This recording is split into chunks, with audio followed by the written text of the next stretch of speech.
Hi, my name is Sarah Bagley. I'm here to talk to you about the overpopulation of animals in the United States, specifically cats and dogs coming from puppy mills and shelters. Research suggests that approximately 2.7 million animals are euthanized each year in the United States. About 200 million cats and dogs are born annually in the U.S., and an estimated 2.1 million puppies and kittens are coming from regulated and non-regulated puppy mills.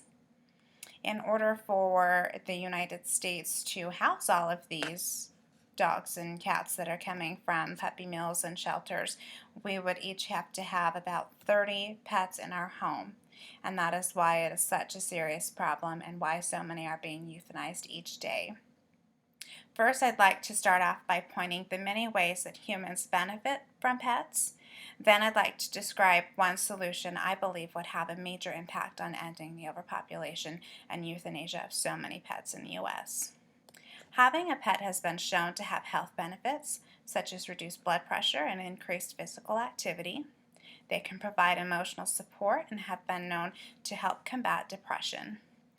There are specially trained therapy dogs that are used to provide companionship.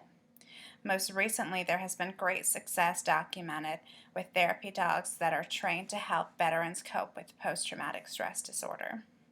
Dogs can be trained to provide security or to work on farms for herding.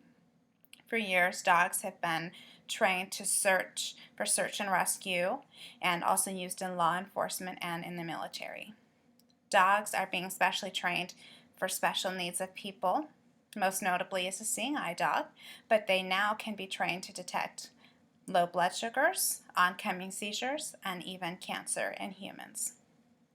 So with all the many ways that humans benefit from pets, why is it okay to euthanize so many every day or to allow them to suffer the poor conditions of puppy mills? I believe we owe man's best friend more than that for all the services they provide us. At least allow them the opportunity to live and the opportunity to be adopted. One major area that I'd like to discuss is better control through ending puppy mills.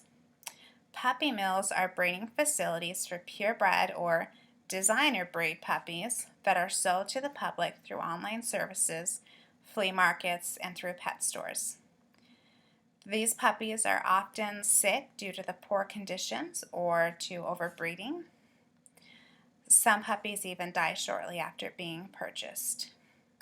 I'm going to show you a graph that shows almost 2,500 complaints between the years of 2007 and 2011.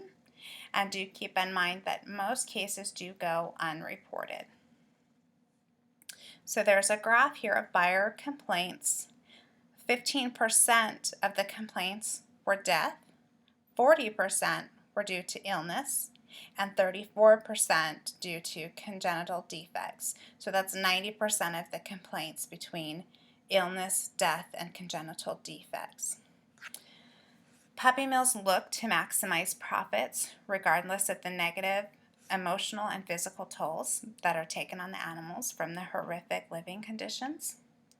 They have stacked cages often in these puppy mills that will allow them to contain the maximum amount of animals that a space can hold. The stacked cages are overcrowded.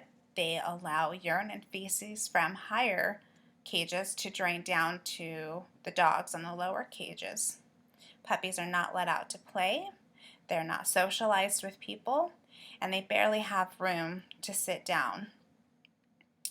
Animal rights advocates say that culturally, the farmers who breed these dogs don't see a meaningful distinction between pets and farm animals that are raised for slaughter.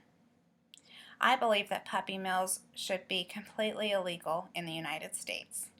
By closing puppy mills, this would drastically decrease the amount of pets being reproduced and could cause pet shops and online services to look to sell animals that are in the local shelters. It would also limit resources for those looking to buy a pet and increase chances that they would look for a pet at a shelter.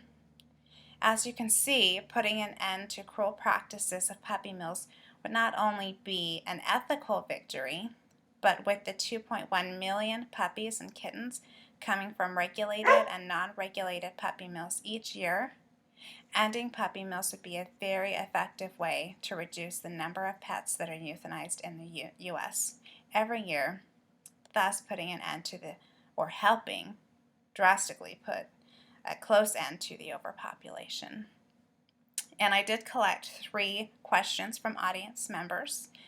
First is, why would someone purchase a sick animal from puppy mills to begin with? Typically, the animal does not appear to be sick at first. This is because deadly diseases in puppies may have an incubation period of up to 2 weeks. It's very common for the puppy to seem healthy and then become sick or even die within 1 to 10 days. The second question is, how many animals are adopted out of shelters each year? Approximately 2.7 million shelter animals are adopted each year. And the third question is, why are animals from puppy mills so sick? The animals in puppy mills are sick because of the overcrowding and unsanitary conditions. Most never receive veterinary care, often do not have clean food or water or clean cages. They're exposed to feces and urine of other dogs and lots of common parasites and infectious diseases, and again, are not getting any veterinary care. And that will conclude my discussion and presentation on why I believe puppy mills should be illegal in the United States, and how I do strongly believe this would be very helpful in helping with the overpopulation and the large amount of euthanasia that is going on every day in the U.S. Thank you very much.